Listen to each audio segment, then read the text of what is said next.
पैसों के लिए हम कुछ भी करने को तैयार हो जाते हैं। शोषण करता है, शारीरिक शोषण, मानसिक शोषण, इनके साथ पूरा बुरी तरह से शोषण करता है। और इनका सपना होता है नर्स बनने का। टर्निंग पॉइंट यहाँ पे है कि उनके अगर हम पैसे के लालच में पड़ गए तो हमारी ज़िंदगी बर्बाद हो जाए। 20 या 21 से जेल में है और वहाँ का सज़ा बहुत बुरी तरह से दिया जाता है, जिंदा कंबल में लपेटा जाता है, ऐसा कुछ वहाँ का प्रथा है। हर हर महादेव। मैं आप सबकी बहन बेटी सुमन बनारसी।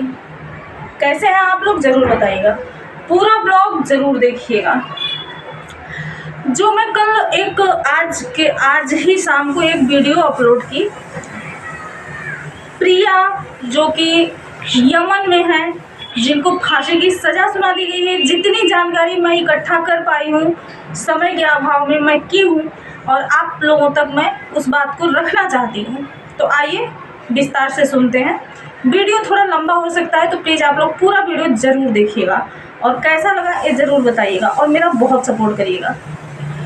तो ये जो लड़की प्रिया नाम की लड़की है, निमिषा प्रिया नाम की जो लड़की है, ये रहने वाली केरल की थी और बहुत गरीब परिवार से थी, जैसे कि मैं बता चुकी हूँ। इनके साथ होता क्या है थोड़ा सा विस्तार में हम बताएंगे। और ये सरकार का मुद्दा है, सरकार को बारीकी से जांच करनी चाहिए। और दुआ करिए, आप सभी देशवासी दुआ करिए उस बहन के लिए कि उस बहन का सज़ा माफ़ हो। वो एक गरीब परिवार से लेडी थी और सपना उसका क्या था आप सब लोग जानते हैं। लेकिन इनके साथ होता क्या है एक चीज़ मैं बताती हूँ और कैसे कैसे होता है। इनके साथ जो फ्रॉड होता है वो कैसे होता है। इनके माँ बाप खेती में काम करते हैं, महागरीब होते हैं और इनका सपना होता है नर्स बनने का, जो कि इनका सपना पूरा होता है। ये नर्स बनती हैं और एक समय आता है 2008 में नर्स बनती है। 2011 में यमन से इनके लिए एक प्रस्ताव आता है कि वहाँ पे नर्स की ज़रूरत है। जैसे कि सबको पता है वहाँ का दशा बहुत मानवरिक है, वहाँ के सरकार का नहीं चलता है, वहाँ आतंकवादियों का सरकार चलता है। ये नोट करने वाली बात है, वहाँ आतंकवादियों का सरकार चलता है और वहाँ का दशा मानवरिक है। आए दिन वहाँ पे जो है कि दंगा फसाद होता है, लोग हॉस्पिटल भागते हैं, हॉस्पिटल में जगह कम पड़ती है, डॉक्टर्स कम पड़ते हैं, इस वजह से वो घर में ही ज़्यादा उपचार वहाँ पे होता है। यामिनी जी प्रिया जी चली जाती हैं विदेश अपने माँ बाप को इस जो है ढाढ़स बंधाते हुए कि मम्मी पापा हम बहुत पैसा कमाएंगे और आप लोगों को भेजेंगे और आप लोग एक अच्छी ज़िंदगी जिएंगे। और वो ऐसा ही करती हैं, वो चली जाती हैं और वहाँ पे ये नर्स का जॉब करती हैं। लेकिन 2011 में इनके मम्मी पापा का कॉल जाता है और उनको बुलाया जाता है। इनकी शादी होती है, बच्चे होते हैं, सब जानते हैं। इसके बाद जब वो थोड़ा सा होता है ना पैर पसारने वाली बात, तो थोड़ी सी इनके मन में ऐसा आता है कि अगर हम अपना यहाँ पे क्लिनिक खोल लें तो हम अच्छा पैसा कमाएंगे। तो अपने पार्टनर से बात करती है, जैसा मैं पहले बता चुकी हूँ कि पार्टनर से बात करती है, सारी चीज़ें होती है। इसमें इनका पति भी बहुत सपोर्ट करते हैं, जैसे वो बोलती हैं वैसे करते हैं। लेकिन उनके पति, टर्निंग पॉइंट यहाँ पे है कि उनके पति अपने परिवार को छोड़कर इंडिया क्यों आते हैं?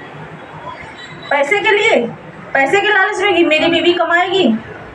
यहाँ पे उनको थोड़ा सा सतर्कता, मैं ये वीडियो इसलिए बना रही हूँ कि सतर्कता हम उनको कहाँ बरतनी चाहिए थी और हमें इस चीज़ से कैसे सीख लेनी चाहिए।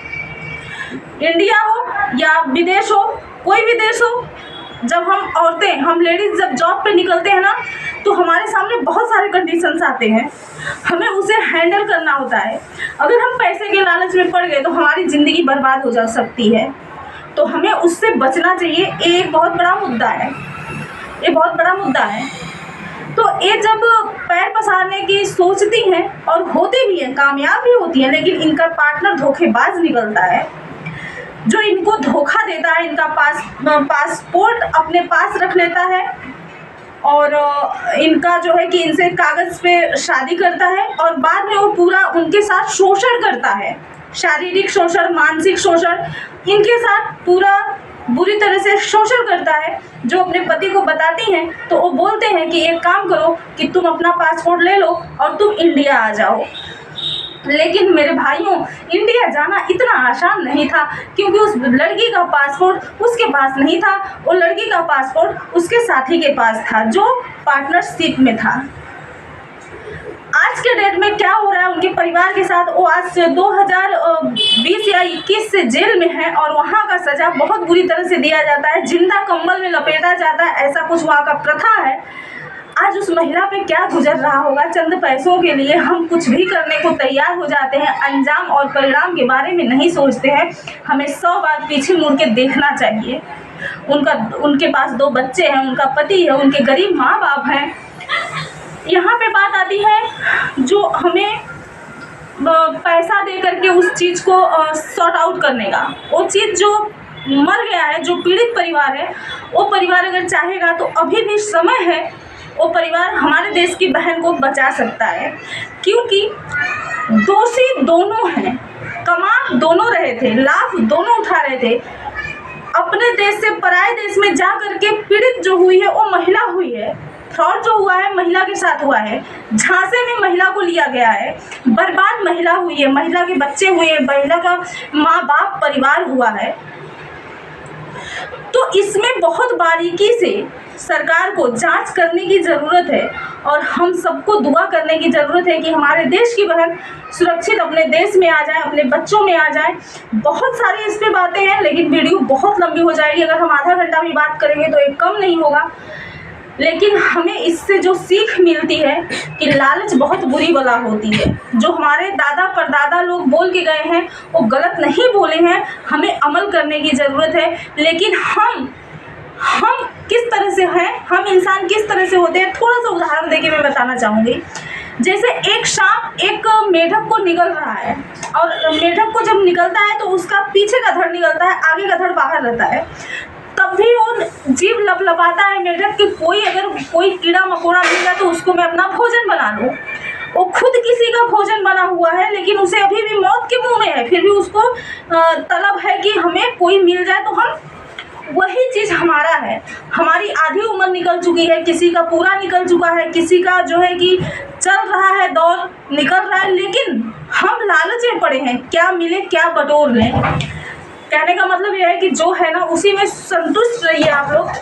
ज़्यादा अच्छे के पीछे भागेंगे ना तो यही होगा जो कि आज प्रिया का हो रहा है हाल, जबकि ऐसा नहीं होना चाहिए, क्योंकि दोषी दोनों थे और पीड़ित उससे ज़्यादा, वो तो एक झटके में मर गया, ये तो बेचारी तिल मर रही है। आज इस पीड़ित के ऊपर क्या गुजर रहा है, उसको पता है कि कल में मुझे फांसी हो जाएगी, सुबह होते ही मुझे फांसी हो जाएगी।